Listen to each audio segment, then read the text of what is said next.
구성교회 나와 예배드리시는 모든 분들의 삶에 하나님 아버지의 그 크신 사랑이 가득하시기를 주님의 이름으로 축복합니다.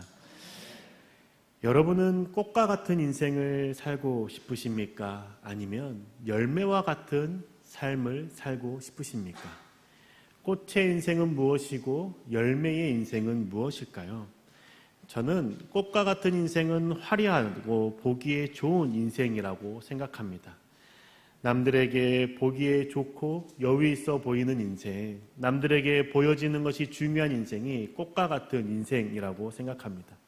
그런데 그 꽃에는 영양분이 없기 때문에 다른 사람들에게 생명을 줄 수는 없는 것이죠. 하지만 열매와 같은 인생은 다른 사람들에게 생명을 나눌 수 있습니다. 그 열매는 그 안에 영양분이 가득하기에 그 열매를 먹는 자마다 생명을 누리고 그 은혜 가운데 살아갈 수 있는 것이죠. 단순히 사람들에게 보이기 좋은 삶이 아니라 하나님께 영광 돌리는 삶이 열매 맺는 자의 삶이라고 생각합니다. 저와 여러분은 꽃과 같은 인생, 열매와 같은 인생 중에 어떤 삶을 살기를 소망하십니까? 하나님께 영광 돌리는 삶을 살아가기를 원하신다면 그 열매와 같은 인생은 어떻게 살아갈 수 있을까요? 오늘 말씀을 통해서 함께 생각해 보기를 원합니다. 예수님께서 예루살렘 성에 들어가셨을 때에 많은 백성들이 주께 나와 호산나 호산나 외치며 찬양했습니다. 호산나라는 의미는 우리를 구원하소서라는 의미였죠. 예수님이 우리들의 왕이 되셔서 우리를 구원하시기를 소망하며 백성들이 외쳤습니다. 예수님은 그 환호를 들으시면서 예루살렘 성에 들어가시죠. 그리고 성전까지 곧장 들어가십니다. 성전에 들어가신 후에는 그 성전을 한번 둘러보신 후에 그리고 나오십니다. 마가복음 11장 11절의 말씀입니다. 예수께서 예루살렘 성전에 이르러 성전에 들어가사 모든 것을 둘러보시고 때가 이미 저물매 12제자를 데리시고 베다니에 나가시니라. 아멘. 예수님께서 성전에 들어가셔서 모든 것을 둘러보셨습니다. 여기서 둘러보다라고 번역된 단어의 의미는 주위를 천천히 둘러보면서 살펴본다라는 의미입니다. 주위를 관광하듯이 살펴보는 것이 아니라 관찰하며 살펴본 것입니다. 그렇게 주님은 종려주일에 그 성전의 모든 것을 꼼꼼하게 살펴보셨습니다. 그리고 다음날 아침에 다시 예루살렘에 올라가실 때에 그 길가에 잎사귀만 무성한 무화과 나무를 보시죠. 열매가 없었습니다. 그 나무를 보시고 저주하시죠. 조장 결과 어떻게 됩니까? 뿌리채 말라버리게 됩니다. 마가복음 11장 20절의 말씀입니다. 그들이 아침에 지나갈 때에 무화과 나무가 뿌리채 마른 것을 보고. 아멘. 왜 주님은 열매 없는 무화과 나무를 말라 죽게 하셨을까요? 예루살렘 성전을 둘러보실 때에 그 백성들의 모습에서 열매가 없고 잎만 무성한 모습을 보았기 때문입니다. 열매가 없고 잎사귀만 무성한 모습은 종교의식으로만 가득 찬 모습입니다. 그 하나님을 경외하는 자의 삶에 나타나는 열매가 없는 모습인 것이죠. 이스라엘 백성들은 성전에 나와서 예배를 드립니다. 하나님께 제물을 바치지만 형식에 불과합니다. 하나님을 사랑하겠다라는 마음, 하나님이 원하시는 대로 살겠다라는 마음으로 예배드리는 것 같지만 전혀 그렇지가 않습니다. 하나님 앞에 나와 성전에 드려야 될 제물을 바치고 하나님의 백성으로서 바쳐야 될 성전세를 드리지만 그들은 그때뿐입니다. 그 성전을 벗어나면 하나님이 없는 자처럼 살아갑니다. 로마의 백성과 별반 다를 것 없는 모습으로 살아갑니다. 하나님을 경외하는 마음으로 예배를 드리지 않았기 때문이죠. 하나님의 자녀로서 살아가기 위해서 그 마음에 소망함을 두고 주님께 나아가지 않았기 때문입니다. 단순히 벌받기 싫어서, 하나님 앞에 예배드리지 않으면 징계받는 것이 두려워서 나아갔던 것이죠. 그처럼 아무런 열매가 없고 종교의식만 가득한 그 모습이 열매 없는 무화과 나무와 같았던 겁니다. 그래서 주님은 이 무화과 나무를 저주하신 다음에 바로 성전에 가셔서 성전에 있는 상인들의 상을 엎으시고 그 성전세를 바꾸는 환전산들을 내쫓으셨습니다. 그리고 다시 돌아와서 보니 무화과 나무가 말라서 죽어 있었던 것이죠. 혹시 저와 여러분이 이처럼 잎사귀만 무성한 무화과 나무와 같은 모습으로 살아가고 계시진 않습니까? 잎사귀가 무성합니다. 하나님을 믿는 자처럼 보입니다. 예배를 드리고 찬양을 드립니다. 주님의 앞에 나와 주일에 주님 앞에 기꺼이 지켜 주님을 경배합니다. 식사할 때도 식사기도를 놓치지 않고 기도합니다. 하나님께 드려야 될 헌금도 빼먹지 않습니다. 그런데 주일을 제외한 다른 날에는 예배하는 자의 삶이 보이지 않습니다. 하나님을 찬양하며 하나님과 동행하지 않습니다. 그냥 주일이 되니까 주님 앞에 나와 예배의 자리에 앉아있지만 삶의 자리에서는 주님과 동행하지 않는 그 모습은 열매가 없는 잎만 무성한 무화과 나무와 같다라는 것이죠. 그럼 우리가 주님 앞에 나와 예배 드릴 때 어떻게 해야 무화과 나무에 열매가 맺히는 그 열매 있는 삶을 살 수 있을까요? 열매를 맺는 길은 오직 하나뿐입니다. 주님 안에 거하는 거죠. 요한복음 15장 4절과 5절의 말씀입니다. 내 안에 거하라. 나도 너희 안에 거하리라. 가지가 포도나무에 붙어있지 아니하면 스스로 열매를 맺을 수 없음 같이 너희도 내 안에 있지 아니하면 그러하리라. 나는 포도나무요 너희는 가지라. 그가 내 안에 내가 그 안에 거하면 사람이 열매를 많이 맺나니 나를 떠나서는 너희가 아무것도 할 수 없습니다. 주님께서 말씀하시죠. 나는 포도나무고 너희는 가지다. 가지인 너희는 나에게 붙어 있으면 열매를 맺는다라고 말씀하십니다. 열매를 맺는 유일한 방법이 주님께 붙어 있는 것이죠. 주님께 붙어 있어야만 주님이 원하시는 그 열매를 맺을 수 있는 겁니다. 그 열매가 무엇인 줄은 다 알지 않습니까? 사랑의 열매입니다. 사랑인 것이죠. 사랑이신 하나님으로부터 받는 그 영양분을 공급받아 살아가는 자는 그 삶에 반드시 사랑의 열매가 맺게 되어 있습니다. 그 사랑의 열매의 모습이 때로는 공의의 모습으로, 때로는 정의의 모습으로, 때로는 오래 참음의 모습으로, 자비의 모습으로 나타나는 것뿐인 것이죠. 모든 열매의 중심에는 사랑의 열매가 있는 겁니다. 사랑의 열매가 없다라면 우리는 열매 없는 잎만 무성한 무화과 나무와 같은 모습으로 하루하루를 보내고 있는 것이죠. 지금 저와 여러분의 삶에 그 사랑의 열매가 있습니까? 그 사랑의 열매가 많이 맺혀서 다른 사람들과 그 사랑의 열매를 나누며 살고 있습니까?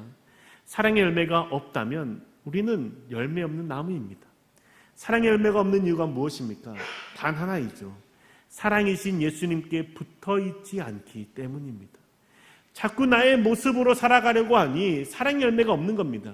주님께 붙어 있어야 사랑의 열매가 생기고 사랑의 열매가 나타나고 맺혀지는데 주님께 붙어 있지 않고 나의 노력과 나의 수고와 나의 애씀으로 살아가려고 하다 보니 사랑의 열매가 맺혀지지 않는 것이죠.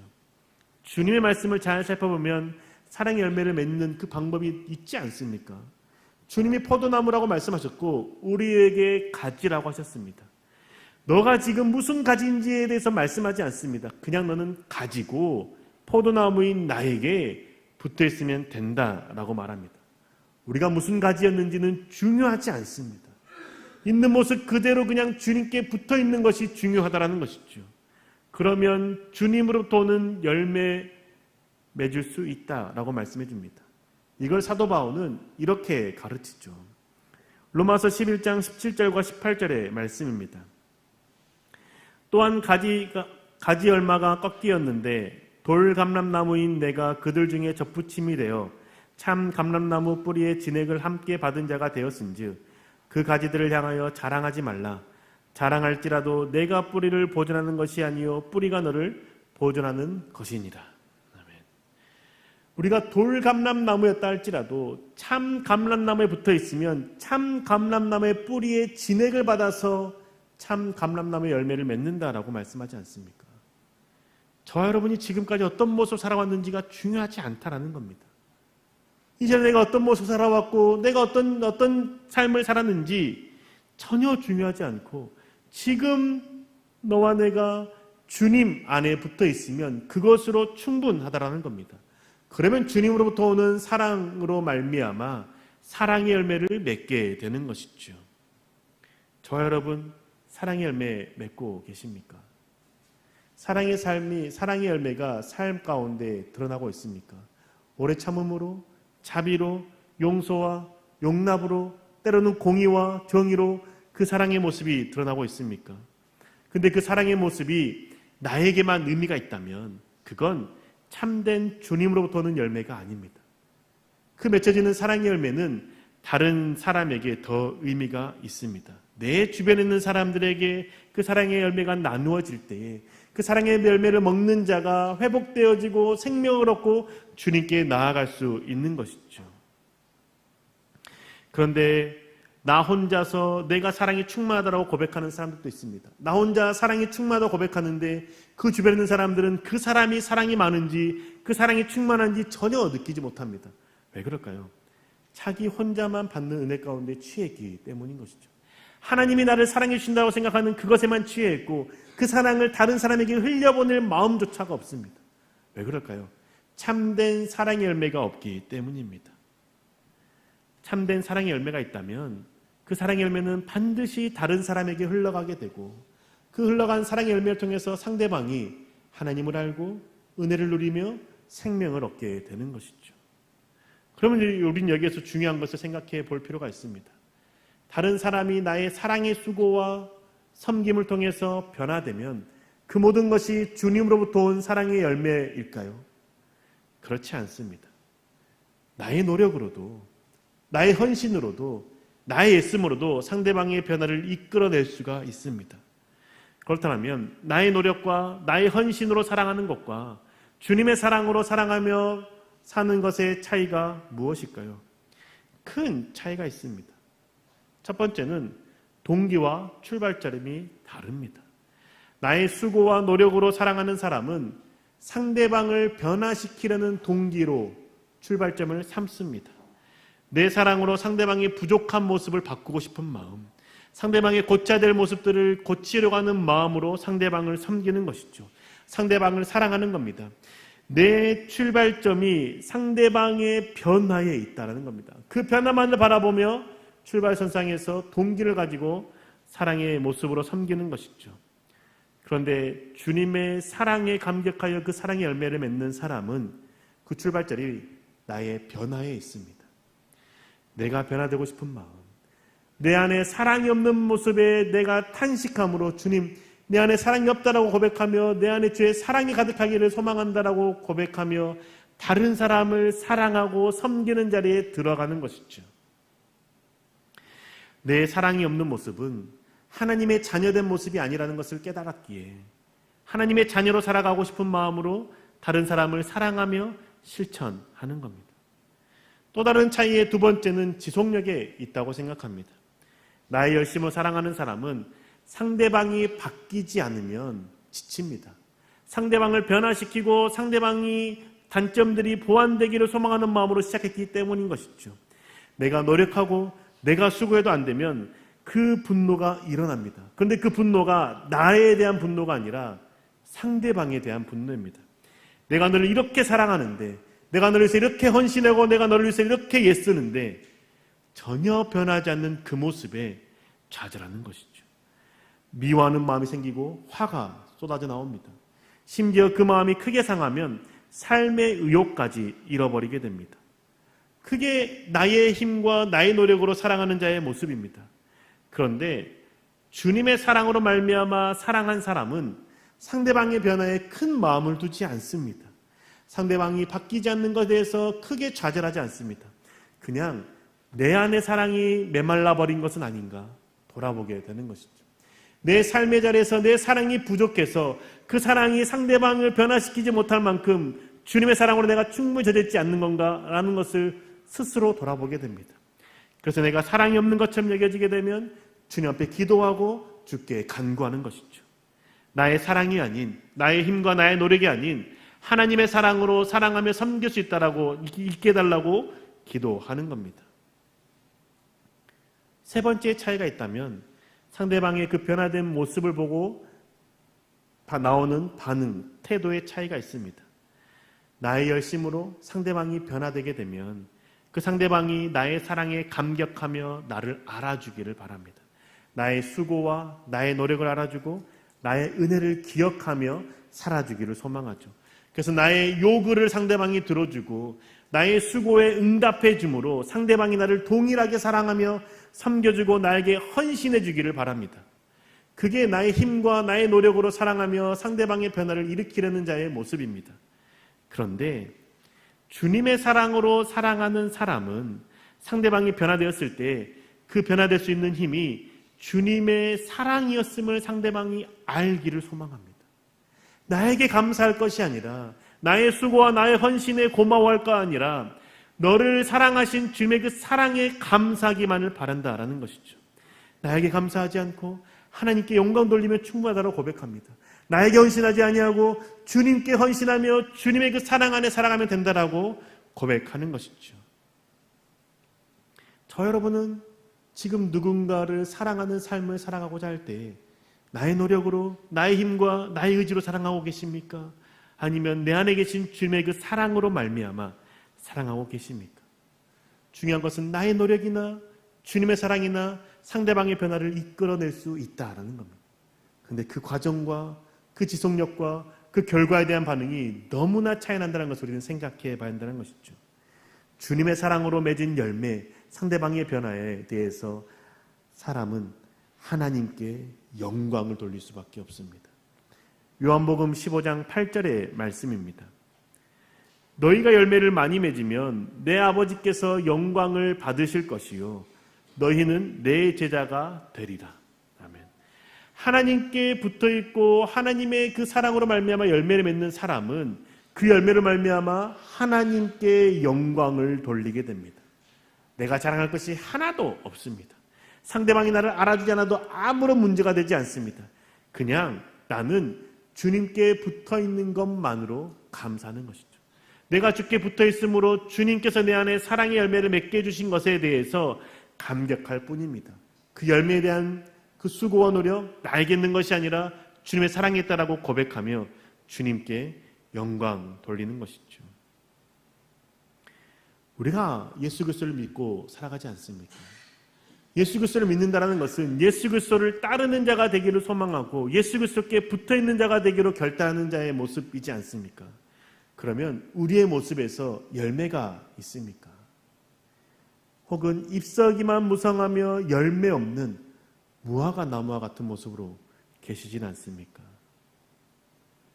저는 저와 여러분이 모두가 이 열매 없는 무화과 나무와 같은 모습이 되지 않기를 원합니다.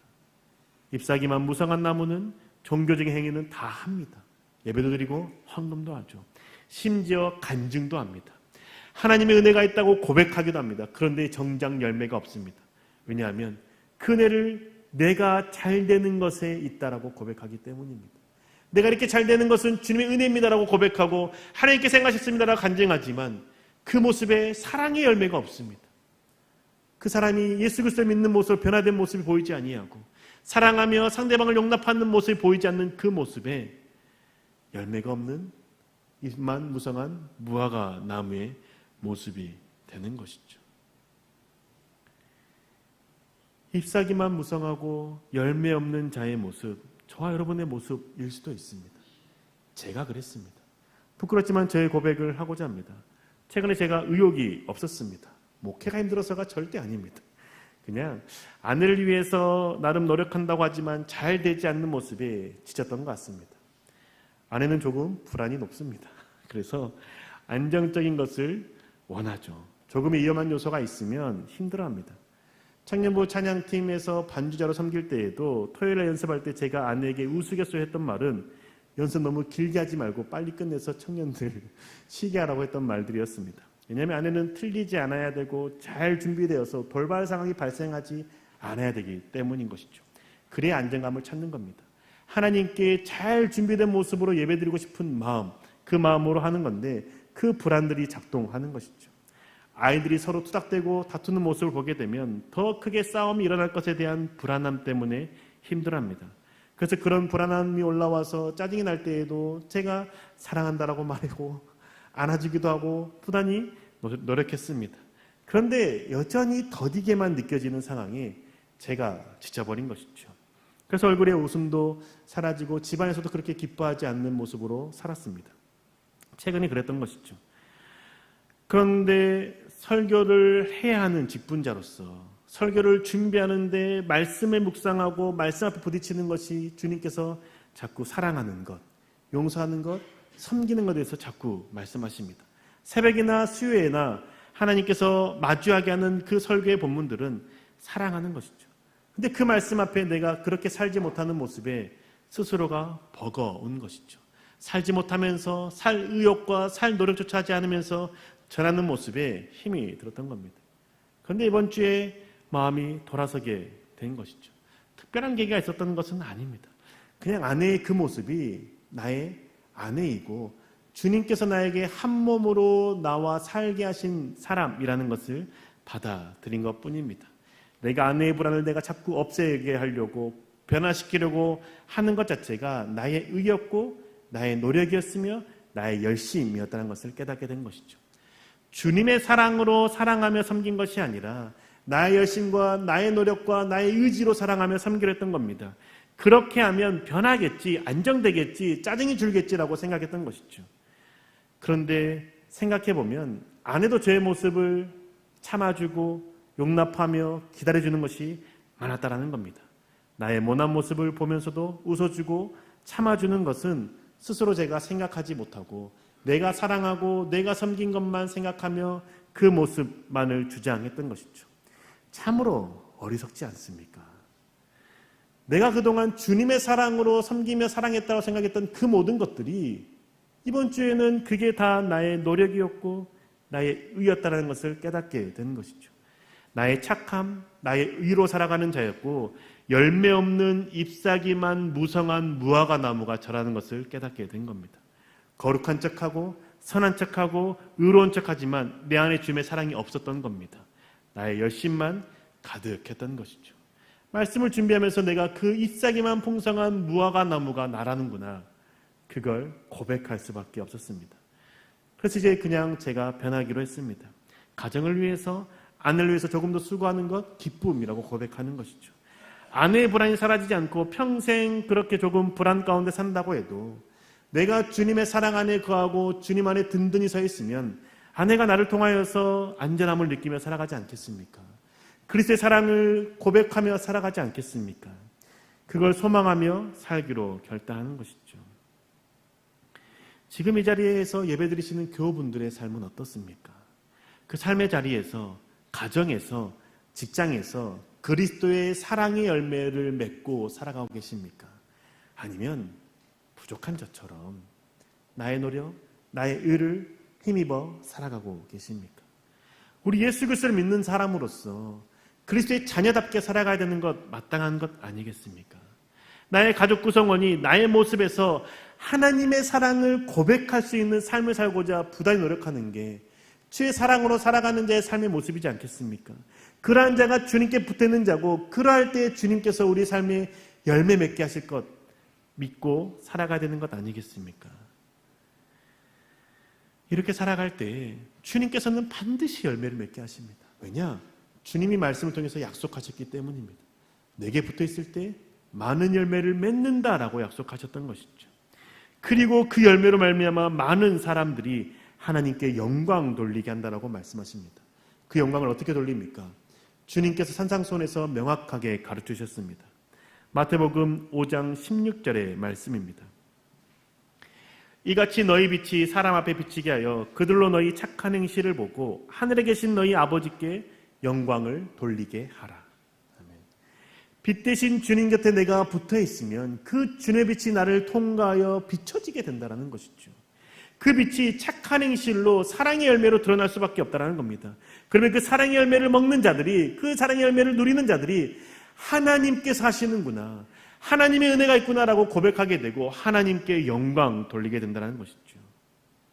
지금 나와 여러분, 교우 여러분들의 그 삶의 자리에서 가족 구성원이, 직장 동료가 나의 모습을 보고 하나님께 영광을 돌리십니까?